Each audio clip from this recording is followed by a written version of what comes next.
First destination natin ngayon is site visit ng swimming pool. Ayan siya. Resort Hotel. Ayun, bukas na yung pinto. Bababa lang ako at tingnan ko sino pwede ko sa akin. So ito yung hotel.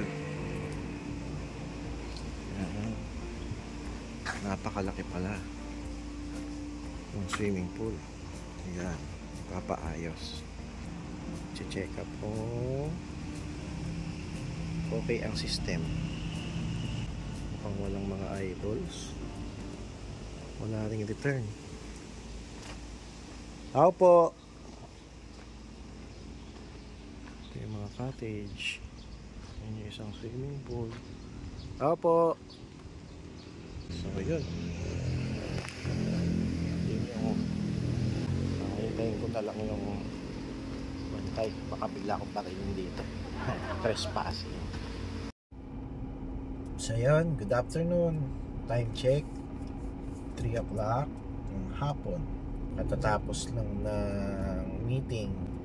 On the way na ako sa Sand Dunes, Mawai. Maganda naman ang naging usapan with the client, kwentuhan. Kala ko swimming pool resort yung pupuntahan. So existing na resort na pala siya.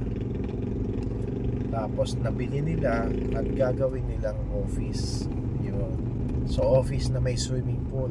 So ayaw tanggalin yung swimming pool dahil siguro gusto nila pag bibisit sila dito parang sabay na ng bakasyon. So nakakatuwa naman kasi marami namang naging input doon sa swimming pool opportunity na pwedeng gawin o hopefully mag-materialize siya para nakakapasyal-pasyal din dito kahit medyo malayo. Balik na ako, naghahanap ako ngayon ng pwedeng pasalubong. Sabi nila asin. Bibili ako ng mga 200 sakong asin para i-stock sa bahay. Hindi na ako mauubusan ng asin siguro.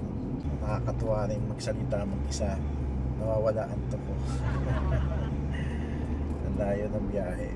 Umuwi ako ng Binyan 12 hours pa. Then ko na Sand Dunes. Maraming salamat. Power hataw. Hataw lang ng hataw.